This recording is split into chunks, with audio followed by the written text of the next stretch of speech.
Again, at Bagram, did they ever explain to you why you were being detained? You were there for 11 months.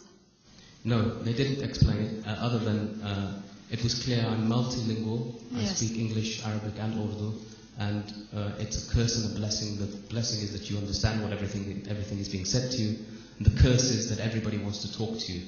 So the moment I think that they understood that I'm an English speaker, they wouldn't stop interrogating me. It kept on continuously, and I had been interrogated by the time I left more than 300 times. Again, Mr. Beg, what about food and water? The food and water situation in Bagram was exactly the same as it was in Kandahar. It was no different. The food ration packets we were given were twice a day, once in the morning, once in the evening. In the afternoon we had a piece of moldy Afghan bread, and that was it. There were no fresh foods. There was no fruit or vegetable or any hot drinks or anything nutritious. Yes, please proceed. Again, as I was explaining, that I was told by an American soldier that not only had people been taken to Egypt, but also that they had been taken to Syria. I have learnt again subsequently that there was the case of Maher Arar, a Canadian citizen who was actually taken to Syria and tortured. So it wasn't an empty threat that they were making. During this period, I'd also written letters through the Red Cross, the International Committee of the Red Cross, who were given access to us, and I was allowed to write letters to my family. At this point, I didn't know what had happened to my wife or children, and so when I wrote these letters, I wrote to my family, assuming they were still in the house in Pakistan, or to my other relatives in Britain. And clearly these letters were going through American censorship, and they were being checked. And I believe that they recognized that this was one of my weaknesses, my family. And so during my time in Bagram, the Americans, at a point when I was hogtied, brought over photographs that they had seized from my house of my family, my wife and children, and asked, where do you think they are?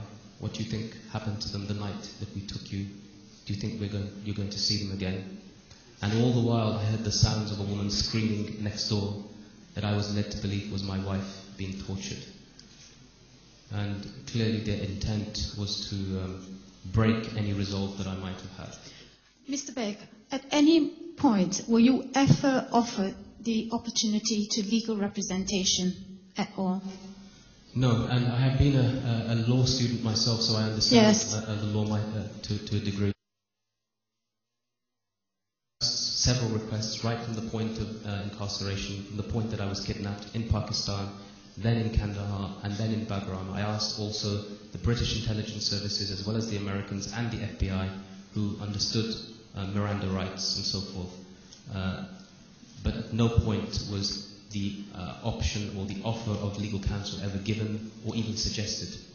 It was told to me that you are now outside the scope of the law. The Pakistanis actually said to me that you have been illegally detained, but it's official.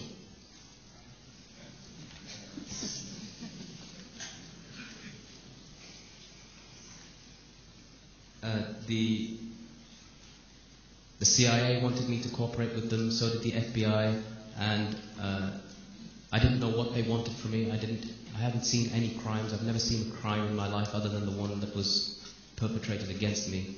And I said that I don't know what it is that you want from me. And they said, don't worry, we'll fill in the blanks. You just sign the paper. I remained in Bagram for about another 11 months in total. I stayed there till February 2003. The one more point of note is that during this period I saw 2 people killed, beaten to death by American soldiers. Both of these deaths have been accepted by the US military and the administration as homicide caused by blunt force instruments, and have featured in a film called Taxi to the Dark Side last year, which won the Oscar for Best Documentary. Despite this, and I think probably because of this, when I was sent eventually to Guantanamo, I was put into solitary confinement. How long was that solitary confinement? 2 years. I stayed in solitary confinement in a tiny cell that measured about 8 foot by 6 foot, without any natural lighting, without any windows, without any communication, meaningful communication with the family, without any phone calls or visits or any knowledge of current current affairs issues or anything to do with my own case, and I remained in this way. Sorry, one more point of note, I think, which is really important. Yes. Which, other than the torture, which is something that people speak about a lot, is the degradation and the humiliation. The United Nations Conventions outlaw both. The degradation and the humiliation was often worse than the torture, and it included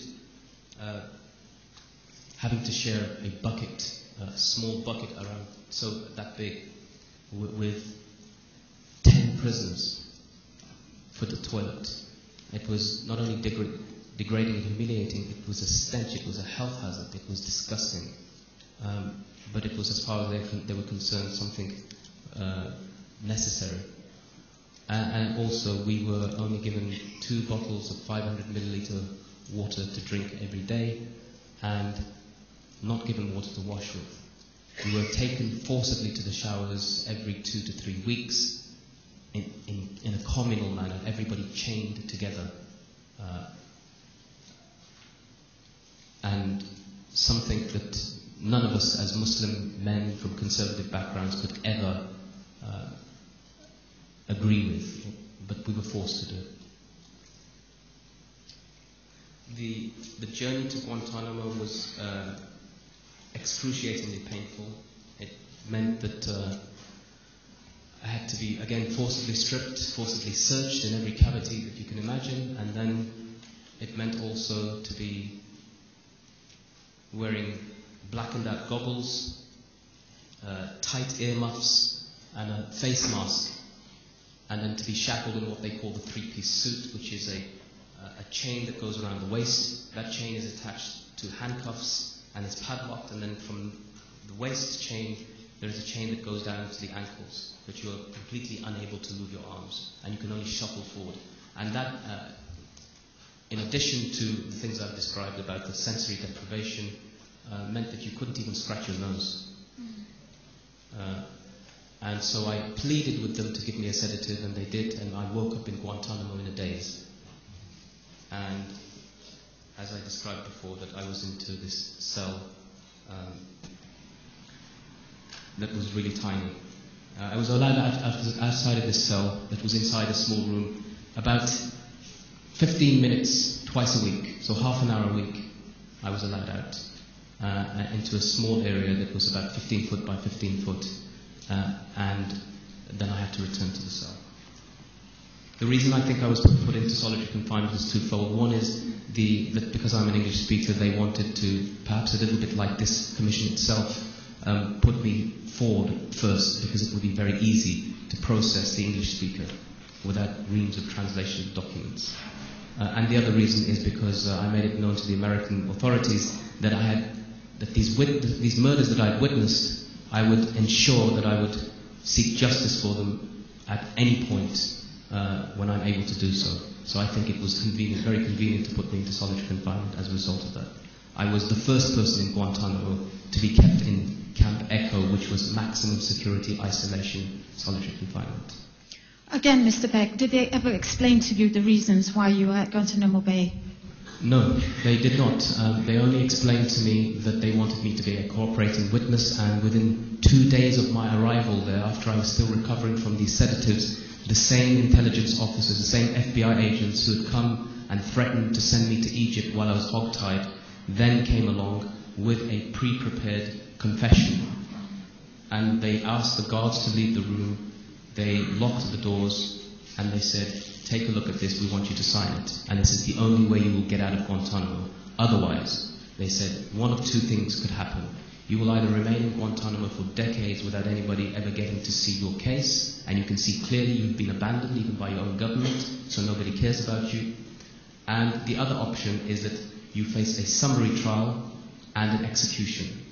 And this execution would happen in one of the chambers that we've already seen that have been built in Guantanamo." So those are the options that they'd given to me, and the confession said, amongst other things, that I was a member of Al-Qaeda, that I supported terrorism, and so forth. It didn't mention any specific acts of terrorism.